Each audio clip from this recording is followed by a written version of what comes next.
The minority leader, Dr. Kesey Alatoforsen, in his opening remarks noted that the minority caucus stands opposed to the Electoral Commission's proposal to change the election date from December 7 to November 7, and also the EC's proposal to ignore the use of indelible ink in the upcoming polls. When the biometric verification device fails, indelible ink on the voter's finger provides the surest way to identify a person who has already voted. Mr. Speaker, we will not countenance the elimination of the indelible ink from the electoral process. We will not. And let the Electoral Commission read our lips. We will not. Mr. Speaker, touch wood, we will not allow the electoral process to be done without indelible ink.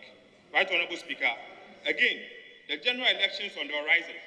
The Electoral Commission and those behind it has announced their intention to change the date of this general election from December to November. Let me say it here and now that the NDC Minority Caucus in Parliament will not support any change at this time. We will not support the change of the date from December to November for elections.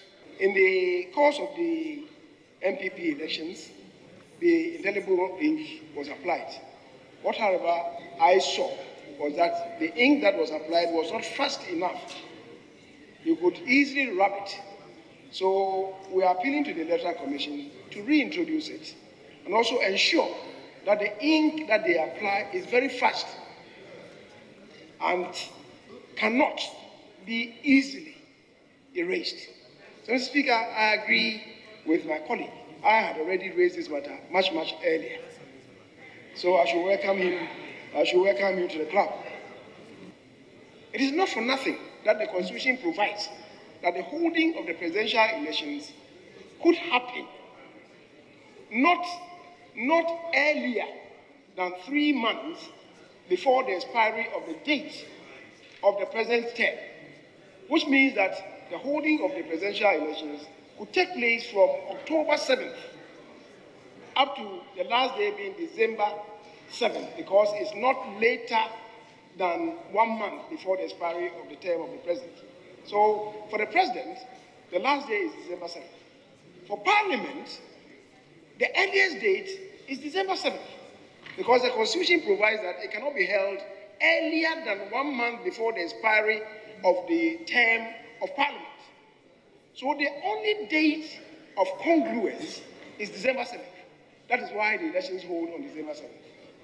So perhaps what you have to do, because when the Electoral Commission even gave the signal, they can't do it until Parliament amends the Constitution. So to be threatening fire and brimstone, Mr. Speaker, is an act in futility. Reporting from Parliament, my name is Ni Aikwe Okain for Citi News.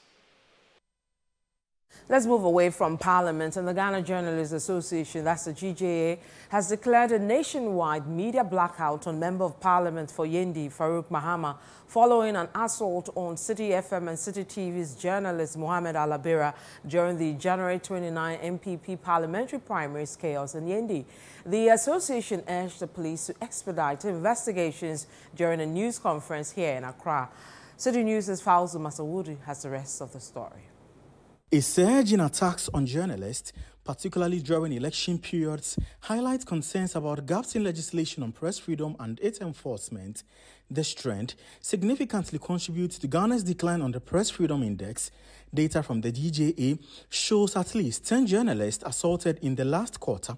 Notably, Mohammed Alabira was attacked by Yendi MP and political hoodlums during the NPP's parliamentary primaries on January 29. In this election year, colleagues, Two of our colleagues have been attacked, as I indicated earlier, without any provocation. Last year, within the space of 8 months, that's from March to October, more than 9 journalists were assaulted. Apart from the attacks, our records also show that from 2021 to date, 4 journalists spent days beyond bars on the orders of the court for no apparent legal reasons. The GJA condemned the act and remains undeterred by threat of legal action by the Yendi MP. We are ready to meet him in court and wherever he wants to take the matter to. He should sue. If Farouk Mahama does not sue the umbrella bodies, be it all of us gathered here, GJA, their foundation, Print Park, Giba, Citi, we will sue him. And we can assure you. GJA President Albert Jumfor outlined sanctions, including a media blackout against the MP, and issued a 10-day ultimatum to the NPP and Ghana Police Service to apprehend the perpetrators.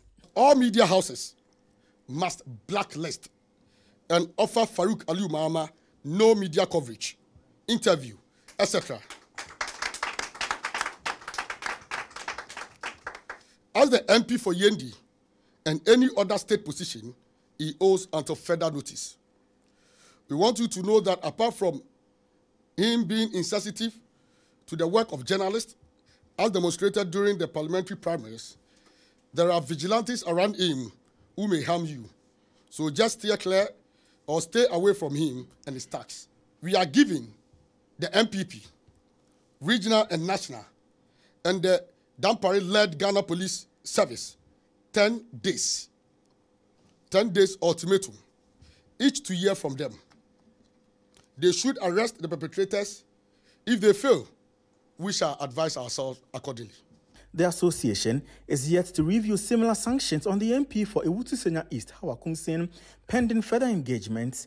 Just yesterday, colleagues, Madam Mavis Hawakungsen reached out and has promised to meet with us to get the issue resolved and those who attack David sanctioned. Additionally, legal representative for Citi FM and Citi TV, Selo Madunu, has urged the Attorney General to prioritize handling the issue. He emphasized the station's dedication to seeking justice for Mohammed Alabira. It is not right for anybody, much less a member of parliament, to attack anybody. And we hope that the matter will be given the needed attention and the matter will be dealt with expeditiously. All we want is justice for Aminu Alabira, and we will not rest until we have that justice. That is an assurance we can give you as a media house. Imagine a world without media.